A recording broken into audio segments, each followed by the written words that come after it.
How's it going, everybody? Welcome back to another live edition of the Ad Podcast, coming to you from Shoptalk Chicago. I just ran into an old friend, Lynn Powers, the CEO of MASAMI. MASAMI is a Japanese skincare, hair care, wellness brand. I met her in Palm Springs on a random trip out to Joshua Tree about a year ago, and I've been using the product since for my hair.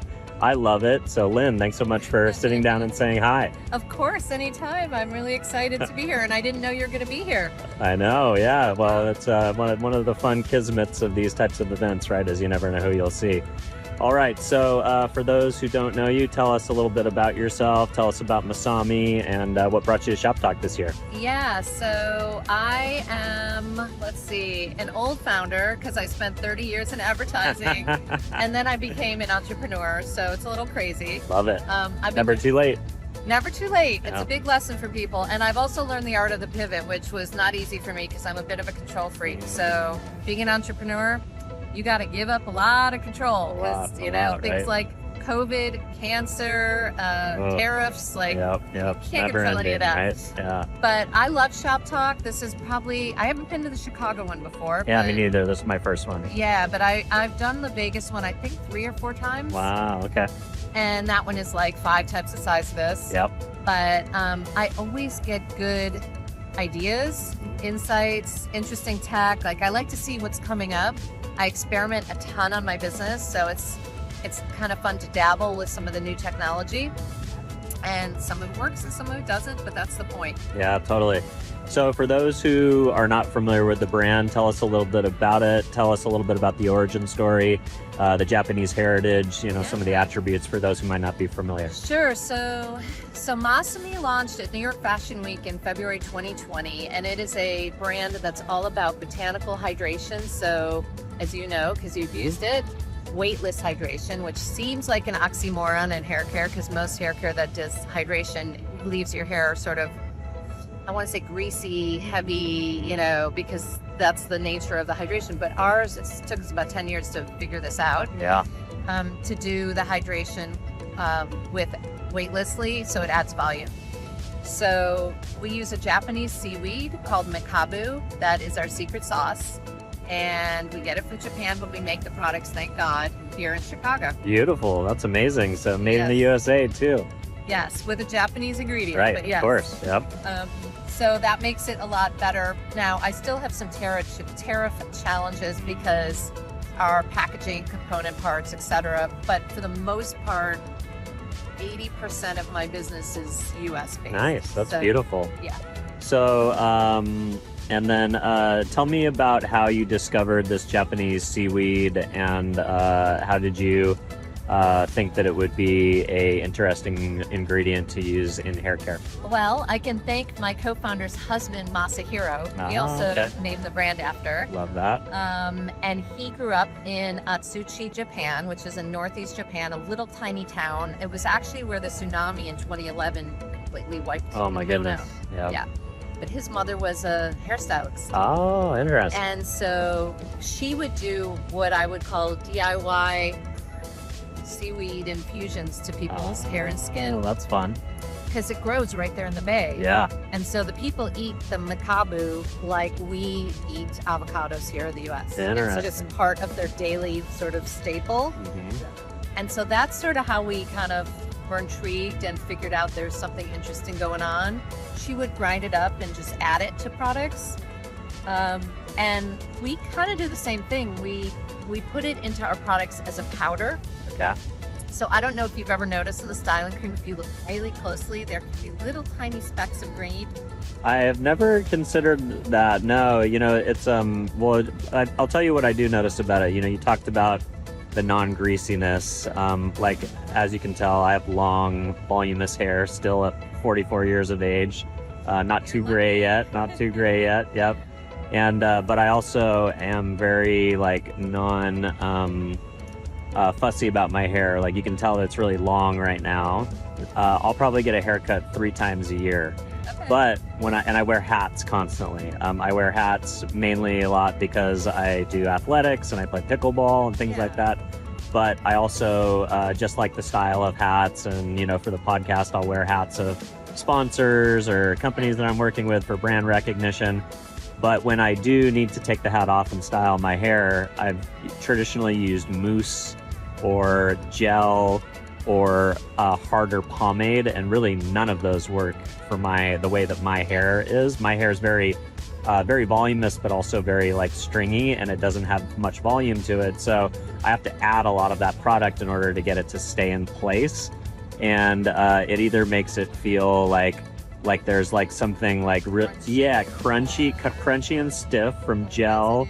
Yep, crunchy or stiff from gel and mousse, and then from pomade like residue, like literally like I can't even run my fingers through my hair because it's so waxy. Yeah. Exactly. So what I love about this product is like I thought that I would have to use a lot of it in order to get my hair to stay, but even wet out of the shower, I can put just one application in the middle of my palm, rub it on my hands first, and just run it through my fingers, and I'm good to go for the day. And like you said, there's and like you said, there's no like, it doesn't look like treated or sticky or like, and you know, maybe once in the day if like I go through the wind, I'll, you know, get my hands wet and wetted it down again, and it's fine. So yeah, whatever you've done is really, you know, it's worked great for me. So, oh, well, I love that. It's great to hear. I know, right? It's like you never know what people really think after they use the product, right? So it's nice. I always love getting the feedback, and but that was the intent, is to, because I actually liked the Fakai product, but we wanted something that was also going to do the hydration. Yeah, I love that. And also add shine. Yep. You know, like do some other things, not because I'm a big believer in multitasking. Sure. Yeah. Way too many products, way too much waste. Yep. Not you have to do too many things and like these routines. And it's expensive. Totally. And it's like, so if you can get a product that basically, you know, crushes a bunch of things, 3 or 4, oh my God, like. I love that. Right? So that was sort of the idea. Very cool. So what brought you to Shoptalk other than just kind of being a repeat learner and, you know, staying on top of trends? Any major things you're taking home to the team that you want to implement? Well, I decided to do Chicago this year because my chemist is here, my fulfillment is here, my family's great. here. So Awesome. I kind of just pile two birds in one stone. Yeah. But yeah, I mean, the obvious thing, which I guess I'll state because I put it out there, sure. But AI everything, yeah, right? Yep. AI agents specifically seems to be the thing. Totally. But even companies that are not AI centric now are AI something. Yeah, They throw it in their name or their, you know. You got to have it almost as like a badge you put on your website, or, you know, like Google certified or something like that. Yeah, and it's kind of annoying as a brand because everyone is pitching you like what sounds like the same thing. Yeah. And then you really have to parse out, what do you actually do? Yeah. Yeah. And then you're like, oh, so what you're talking about is actually just a blah, blah, blah. And they're like, well, yeah, you know, like, but it's, so I think for anyone who, I used to be in the marketing and advertising space, for anyone who's still in that space, there's a lot of opportunity to help these brands with their positioning. Yeah, totally. Because they need more like simple speak too. Yeah. So many of them speak in these buzzwords. Yeah, they can't distill down to their end user what their value proposition is outside of the hype cycle of like, we do AI. Right. Yes. I get so many cold emails and people walk up to me and they start to pitch me and I'm like, and they usually say things like, we are an AI growth optimizer for your digital channels. What the hell does that mean? Right. How do you know what my digital channels are? And then, you know, it's like, so are you optimizing my website? Are you SEO? What do you do? What are you talking about? Like, and then they kind of, well, we do all these things. And then you're like, okay, I still don't know. Like, yeah. So that is also what I've noticed more this time. Yeah. I was going through the list of folks and it seems like just endless companies with AI in their name somewhere. Just confusing, right. I guess. That's my point. It's harder to walk the floor and be like, oh, that looks like a good one to talk to. Yeah. Because I'm like, I'm not sure what they do. Totally. Yeah. That's a great point in brand building. I think one of the things that a lot of people have been talking about is because AI is creating even, like, it used to be very hard to launch a consumer packaged goods company or a hair care company. Then the advent of e-commerce and Shopify and just the kind of I suppose, e-commerce as a service, kind of lowered the barrier to entry for more people to come into the space. And now AI is going to have an even bigger impact on that, because it's going to allow people to come into the space even faster, because the tools are going to be there. And so you're going to see, instead of like, 20 big brands and then 100 challenger brands, now you're going to see 20 big brands, 500 challenger brands, and 1,000 AI pop-up startups, So I think the good part about that is, I think, investing in your brand and what you stand for and what your differentiations are and your relationship with the consumer, and invoking I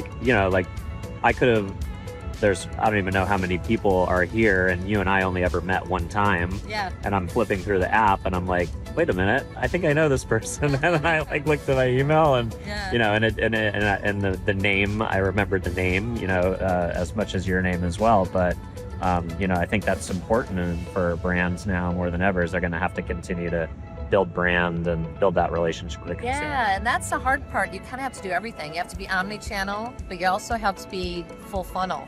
So you got to do the awareness at the top. So many brands, DTC brands, want to skim right to the conversion, just focus on that.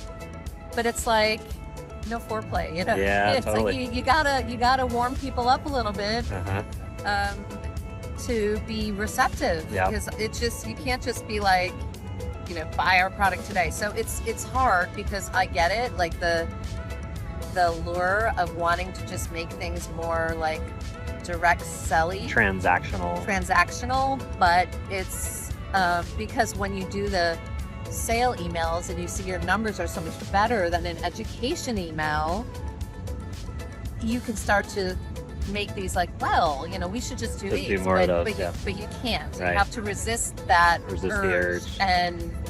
And to your point, still think about your brand story and your brand values and your communication, messaging and pillars and all that stuff, which takes a little restraint. Totally. Yeah, I think discipline. I think one interesting part about AI that we're hearing a lot about is the idea that nowadays consumers are coming to you more ready to buy, though, because they're doing their research in generative AI inside of AI platforms. So they, in the past, would have to click through on your website, read a bunch of blog posts, follow you on social, maybe get some newsletters, but now they're maybe just going to AI and saying, what's a great hair care for someone who's a cancer survivor, for instance. Yeah. And if you have optimized for AEO and the chatbot tells them these are the top 10 brands that they should be thinking about, and then they go and do their research, then it's kind of like, okay, well, table stakes are there. This is my short list.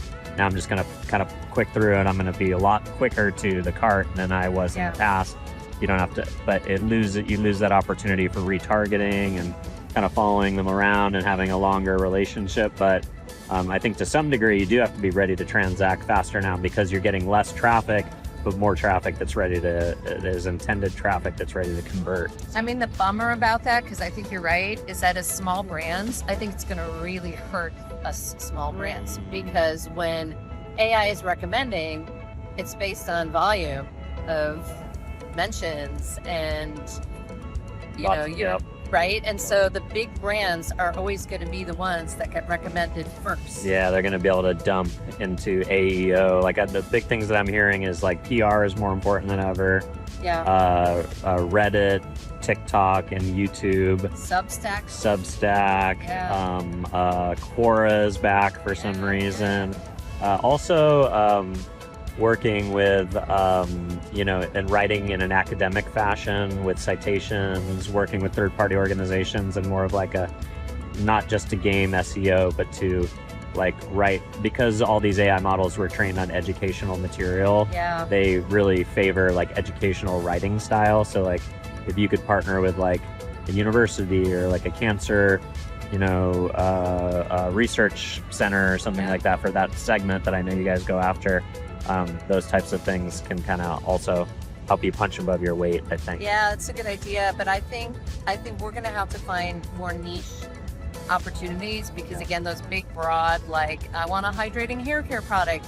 Yeah. Masami's probably not going to pop in the top 10 Yeah. if you ask ChatGPT that question. So, yeah, but if it's a little bit more of a narrow ask, so that's what I think we're trying to sort of figure out because I do think, sadly, there are a lot of small indie beauty brands that have shuttered in the last few years, and I think we're going to see more. I think the tariffs Yep. was another body blow, Yep.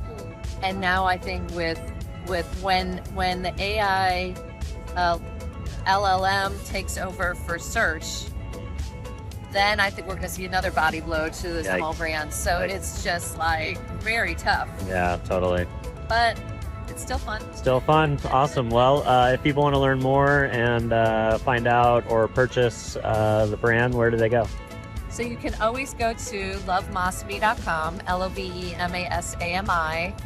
Check us out at Love Masami Hair on all of our socials because we're everywhere.